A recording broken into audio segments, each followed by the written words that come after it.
Welcome to the Logic of English Teacher Training video series. Here at the Logic of English, we are passionate about changing how reading and spelling are taught worldwide. We desire to provide you access to the latest linguistics research. In this way, we hope to eliminate the need for the kill and drill of sight words and to help teach students critical thinking skills to help them become better language learners. We also desire to help you understand the learning styles of students better.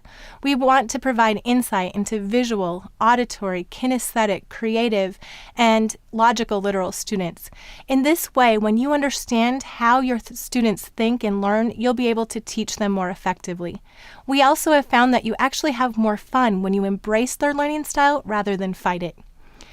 In order to most effectively utilize this program, we believe that it would be beneficial for you to download the Logic of English Teacher Training Manual. You can find a PDF version of this at our website, www.logicoфenglish.com. In the manual, you will find a detailed table of contents to help you navigate your way through the material. You will also find notes that go along with the presentation and provide more insight. You will also find ideas on how to utilize this information with your students. There are games and activities and other things that we're not able to cover in the training explicitly. The training manual also includes a detailed appendix. You'll want to keep the appendix in mind as you are going through the training. In the appendix, you can find a list of all of the phonograms taught in the Logic of English. You can also find a list of the spelling rules, and you will find a sound to spelling reference chart, as well as a list of how words are marked using the Logic of English system. In this training, we are going to begin by looking at the problem of English, then move a little bit more into some of the oversimplifications we've been taught about the language, and then begin to talk about learning styles. It will be a few hours into the video before we get into the details of the rules and the phonograms, but I believe that by laying this foundation, we can understand how to teach the rules and phonograms more effectively. So let's begin.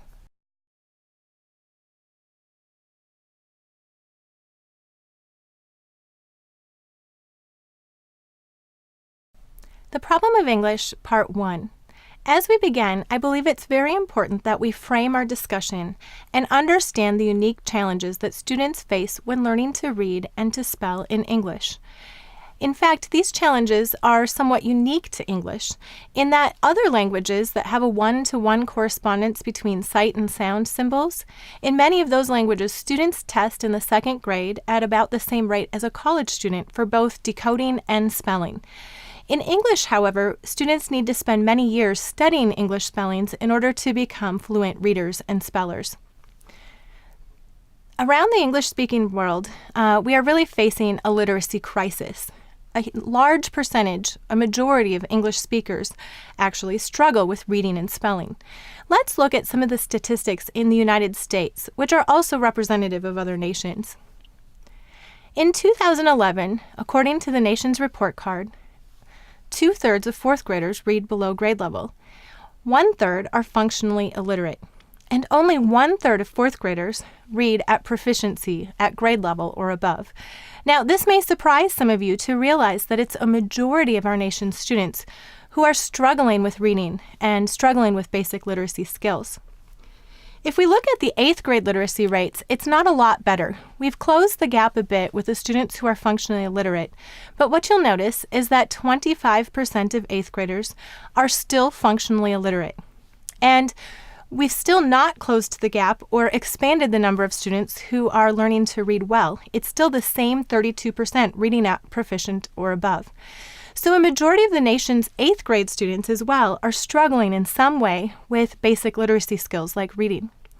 Now, what's also alarming about this is how these literacy rates in 8th grade affect the future of these students. On page 12 of your teacher's training manual, you'll see some statistics in regards to juvenile delinquency and graduation rates. What we find is that about 31% of students in the United States drop out of high school. And is it any wonder that a student who has spent, say, 8 or 9 years, or maybe 10 in school, and are struggling with the most foundational of all skills academically, reading, drop out.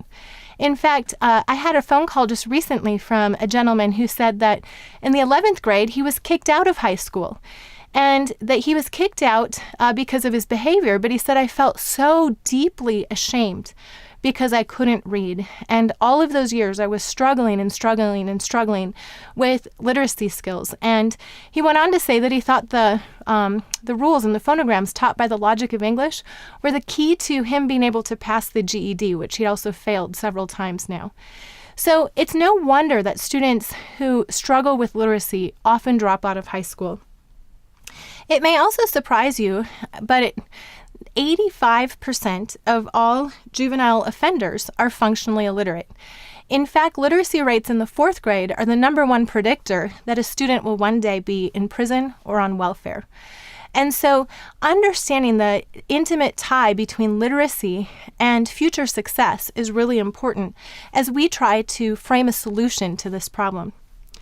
When we look at the adult literacy rates, I think they're equally as astounding. You'll notice in quadrants 1 and 2, which are blue and gold, that 49% of adults in the United States read at the lowest levels of literacy. Adults in these categories can sign their name, and they can locate maybe a few bits of information in an article, such as maybe a sports feature. They could find the scores for their favorite team. However, they cannot take a newspaper article and read it for meaning. You can also notice in level 5, the red category, only 3% of adults read at the highest levels of literacy in our nation. This includes college graduates.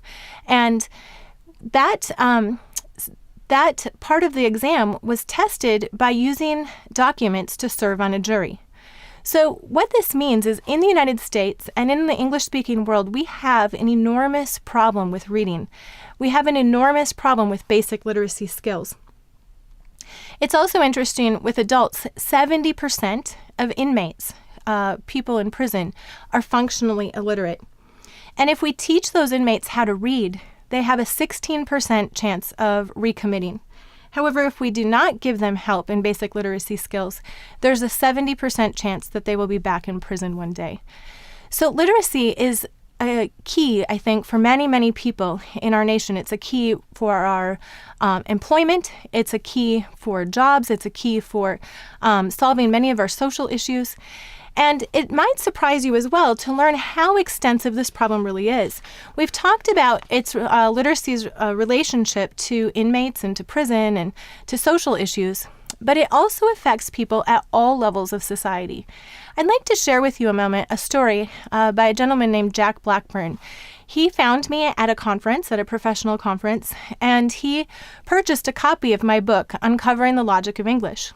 And he went to his hotel room and he read it. And the second day of the conference, he came back and he had tears in his eyes, and he approached me and he said, "You know what? You have just described me." And he said, "However, what you need to understand is that I am an engineer. I've worked at 3M my whole career. I'm now retired. I've had a very successful career as an engineer." And he said, "What I discovered was that all my life I've struggled with reading and spelling. And I've always thought that there was something wrong with me. And so I hid it."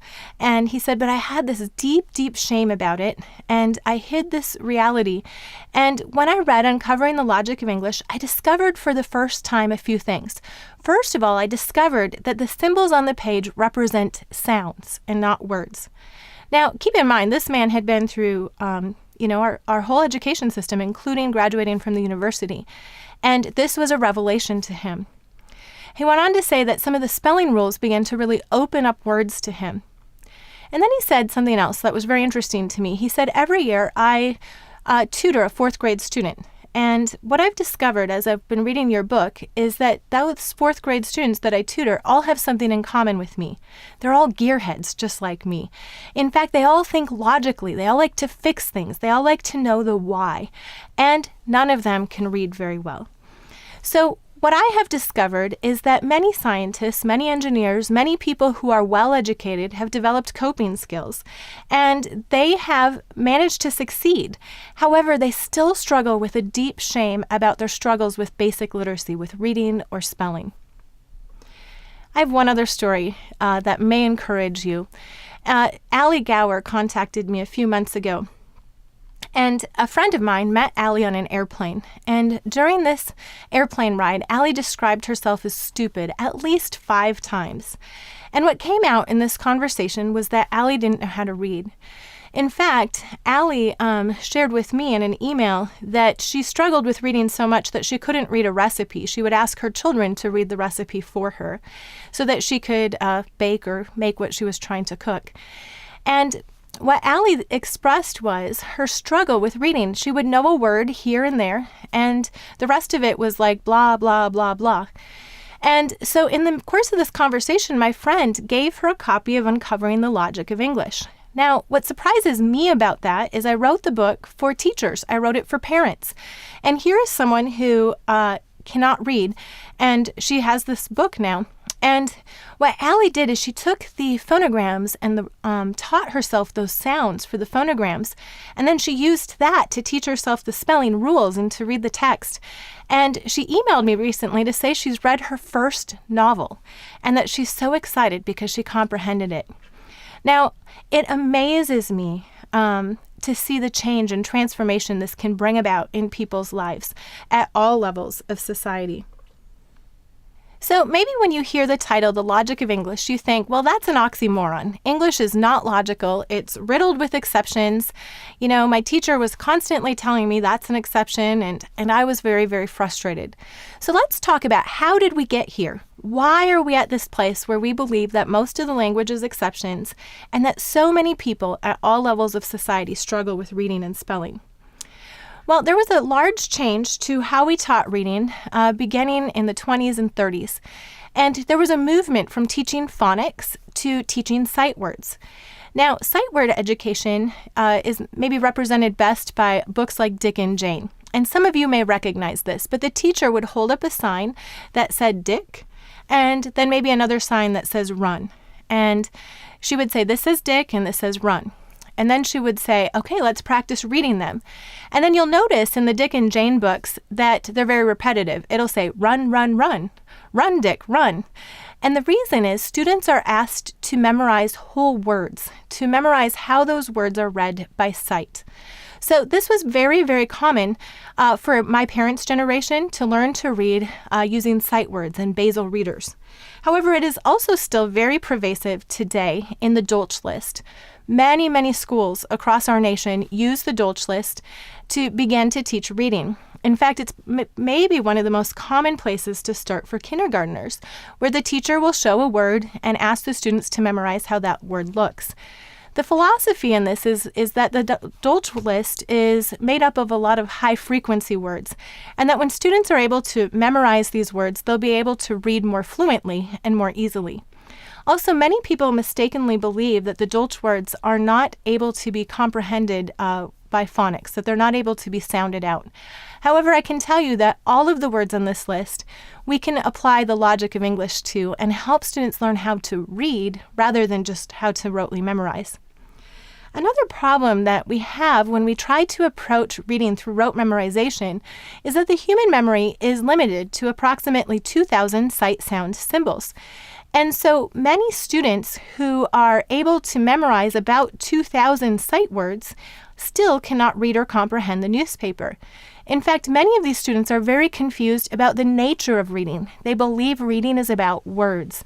They believe reading is just about comprehension and meaning, and it is.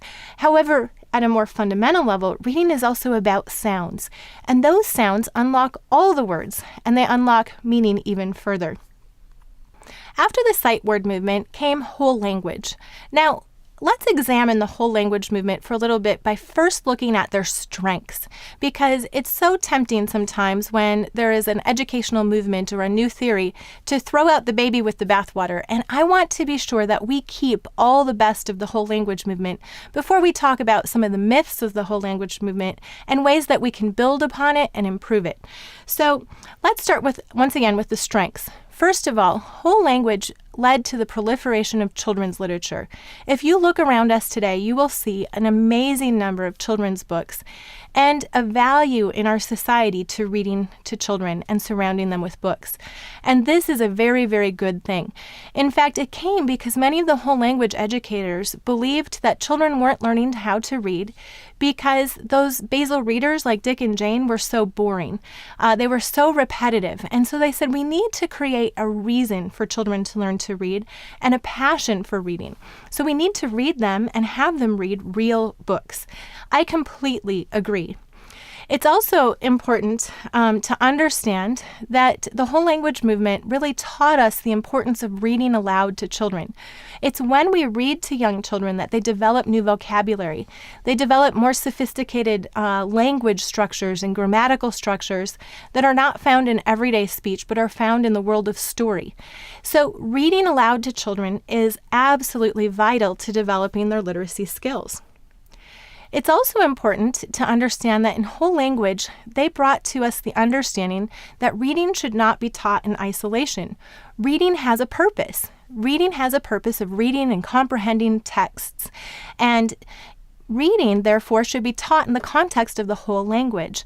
And that is also very, very important that we teach reading when we teach students how the language works. We teach grammar, we teach writing, we teach all the aspects of language together. And we teach the language as a whole.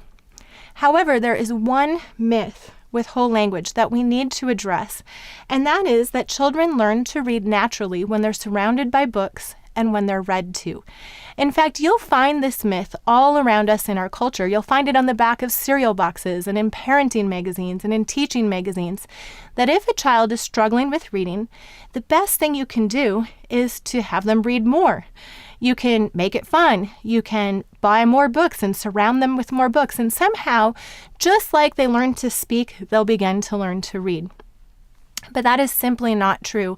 And you can see that in the literacy statistics today.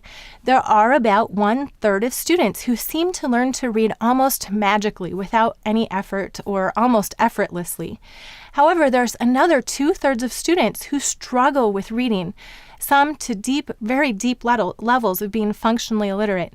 These students need explicit instruction about how to read and what are the keys to the code. I believe there's another reason that in the English-speaking world, we struggle so deeply with reading and spelling. And this is what I call funny phonics. Now, funny phonics are phonics rules that don't hold up. They have more exceptions than rule followers.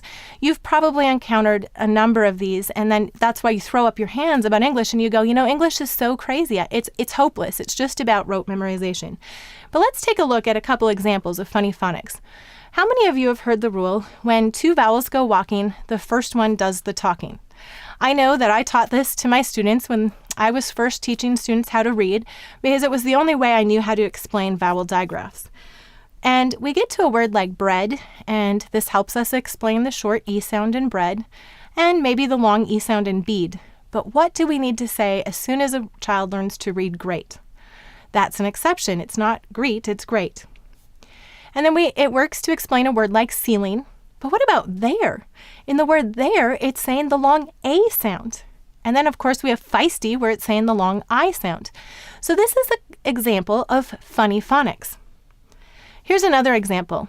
I'm sure that you've heard this rule. Use I before E except after C when they say A, as in neighbor and way.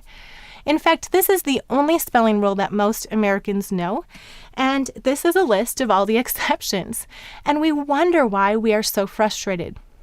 Well, I'm here to tell you that there's been more linguistics research, and a lot has developed so that we understand how the language works from a phonetic structure.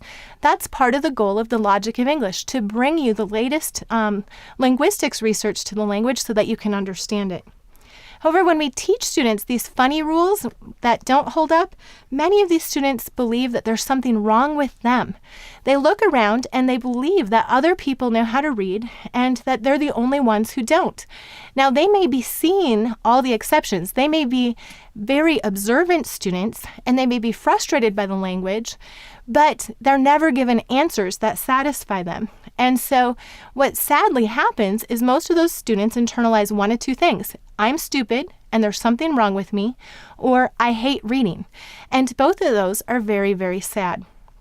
So let's go on and now look at the scope of English, because there's some unique challenges presented by the language. And in this section, I want to look more specifically at the language itself. So let's begin with a few questions for you. How many words are in the English lexicon today? Did you know there are 2 million words and growing? English is the largest language in the history of the world in terms of vocabulary. The next largest language is thought to be German. German is thought to have about 200,000 words. So English is an enormous language with an enormous vocabulary.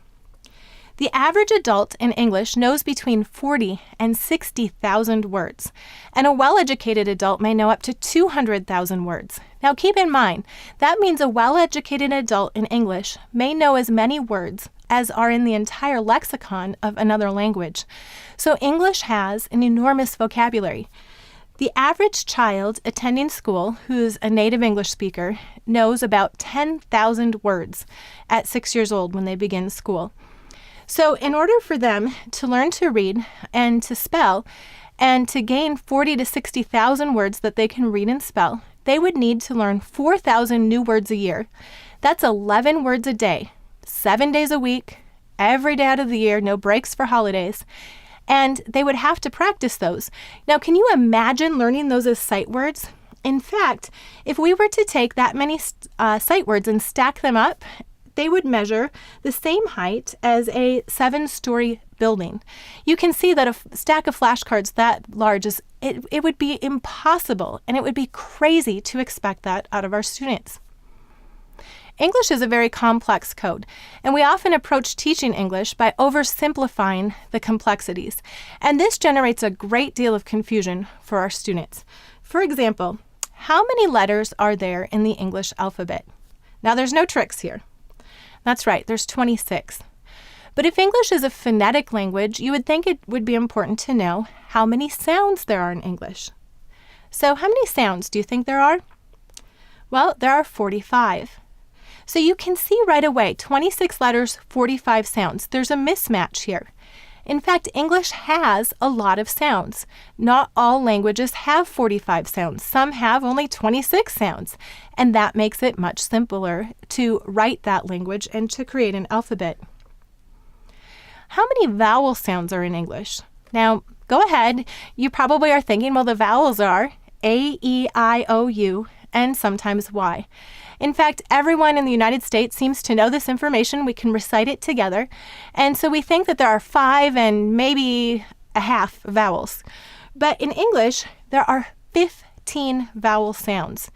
In fact, this is one of the unique challenges of English. There are so many vowels. Some languages, many languages, have only 5 vowels. And when you only have 5 vowels, it creates a much simpler code to represent in writing. In addition, there are 29 written vowels in English. So vowels are one of these places that create a lot of difficulty for people learning how to read and how to spell in English. In addition, English is a morphophonemic code. Now, many of you have probably heard about phonics or that English is phonemic, but the term morphophonemic is probably new to many of you. So let's break it down. Phonemic is the study of sounds, and morpho refers to the meaning of words.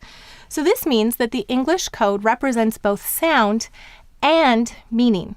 Now, I want to show you just a taste of this, and then later in this video training, there will be a long section on morphology. So if you find this section interesting, you'll want to be sure to watch the section on morphology and to see how the meaning of words is so integral as well as the sounds of words to how they're written. But let's begin with just a few simple examples. We have the word please. And here you see the E-A phonogram spelled with an E-A. And in please, you'll hear that this phonogram is saying the long E sound. However, in the word pleasant, it's saying the short S sound.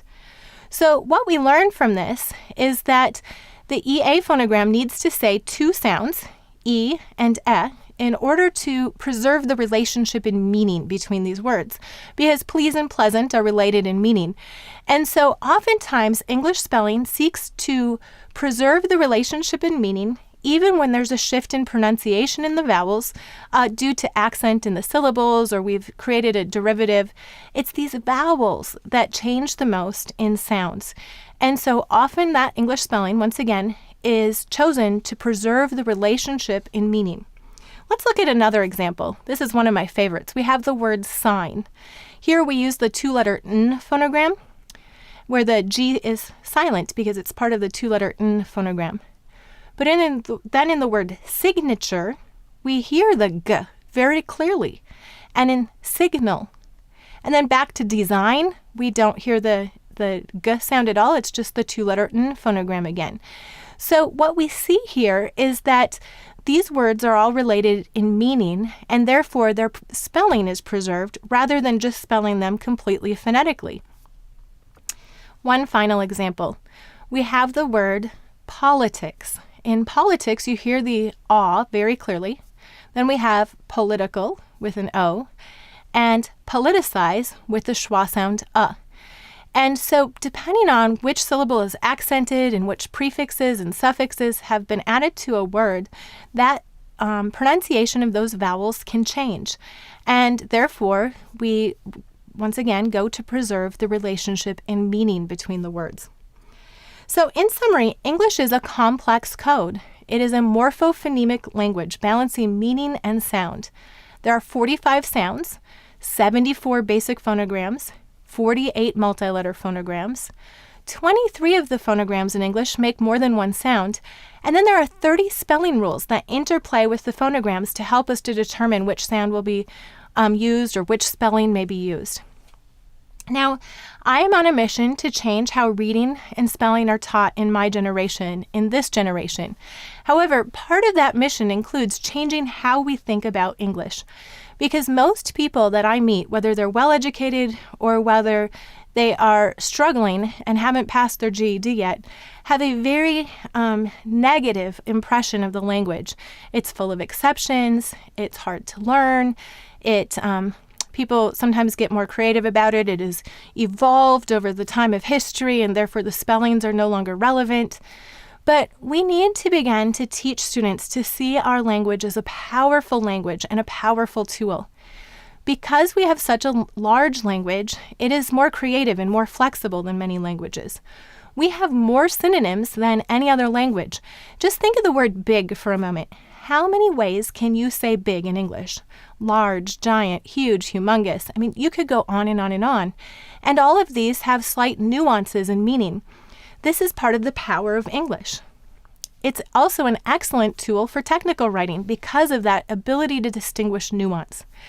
In addition, English is a multicultural language. Now, so often we think of that as a bad thing because we can take in words from other cultures. But that is a wonderful aspect of English and something that we need to appreciate, that we don't have a government agency that determines what the new word will be when we have a new food or something from another culture that we want to bring in.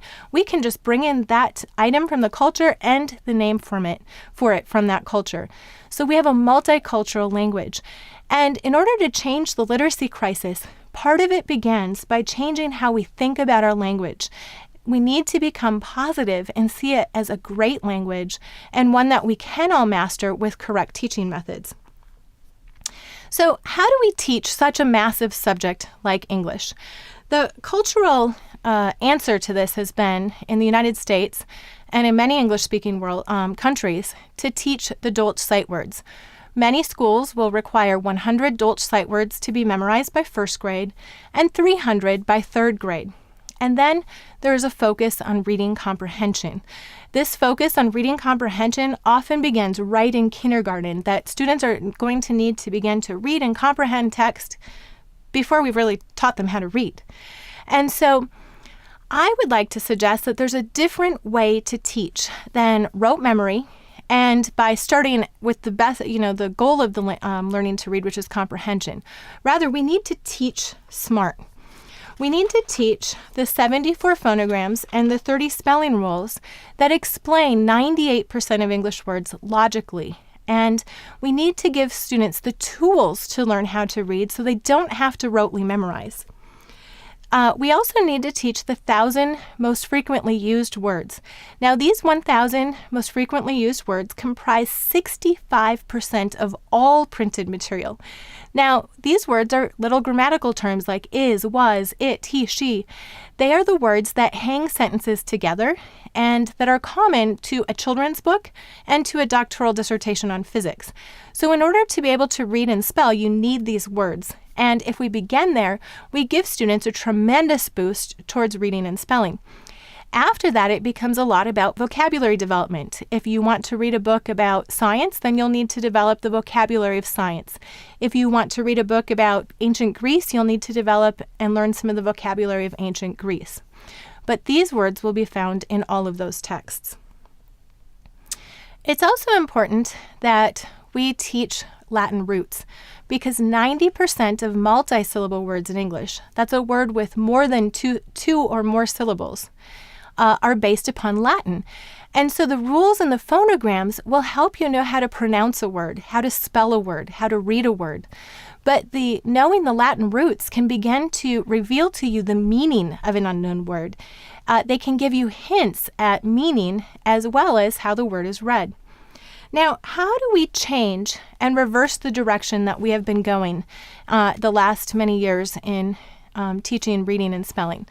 I believe that this starts with a unified approach. We need to train teachers across the grades and across the curriculum. Our early reading teachers and kindergarten, first, second grade teachers need to have a unified approach. Right now, it's very common in our schools that the kindergarten teacher may start by teaching the Dolch sight words and then later move to a syllable approach later in the year.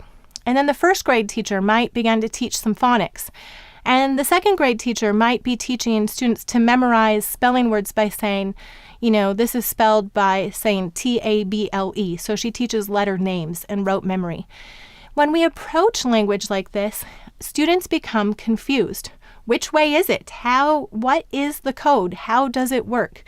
Rather, we need to have those students or those teachers understanding the logic of English from kindergarten all the way up through 12th grade so that they can reinforce the linguistic structure and knowledge of the language and how words are read and spelled. It's also important to teach content teachers, not only our early elementary teachers, but our higher level content teachers, the logic of English, to teach them the phonograms, the rules. This way, when students are learning a new science word or a history word and they misspell it, the teacher is able to help them and understand logically why it's spelled that way. Also, when teachers know roots, they are able to create memory hooks and help students understand that vocabulary word in the context of the entire language. And once again, you'll see a lot more of this in the morphology section, but it's very, very important. It's also important that we train parents because so many parents themselves are struggling with reading and spelling. So in a school situation, if you begin to teach the rules and phonograms, many parents will not know how to support their student at home. And if you offer simple training classes for parents that can be an hour or 2 hours long, one, you can make a huge impact on literacy rates in your community and begin providing information. And two, you can give parents practical tips on how to support their students at home when they ask questions. How is this word spelled or why is it read this way? So that we have a unified approach. Finally, it's also very important that we address the differences that are happening between remedial reading and the mainstream classroom. As it currently stands, oftentimes the mainstream classroom teaches reading in a very different way than our remedial classrooms. And so we need to unify that. We need to begin utilizing our resources better so that the mainstream classroom is introducing the rules, the phonograms, the linguistic structure of the language. They're teaching solid content in a multimodality way. And then the students that need more help, they go off to maybe the reading specialist who then reinforces what's happening there, practices it in a new way, practices it with some games, provides that additional repetition that those students need. And in this way, we can work together to solve the literacy crisis in this generation. Before we move on to laying the foundations for reading and spelling, I'd like you to take the following spelling quiz. This will help you to understand your students better. Please turn to page 27 in your teacher's training manual and write down the following words. At the end of the training, we will review these words and look at which spelling rules and phonograms apply. Word 1. Miscellaneous. I have a few miscellaneous parts that you can use. Miscellaneous. Number 2, acceptable. This revision is acceptable. Acceptable.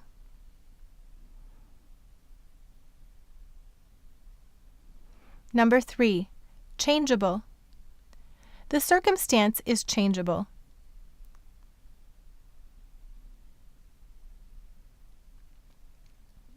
Number 4, committed. We are committed to solving the problem. Committed. Number 5, humorous. Tom told a humorous joke. Humorous. Number 6, intelligence. The horse displayed great intelligence in that race. Intelligence.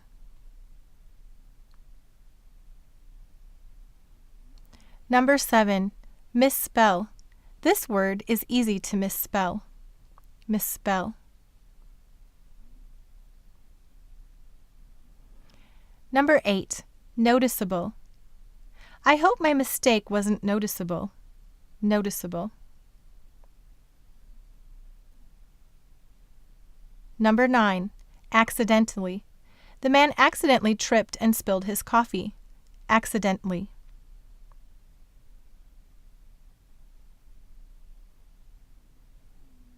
Number 10, business. They opened a new business in our town. Business.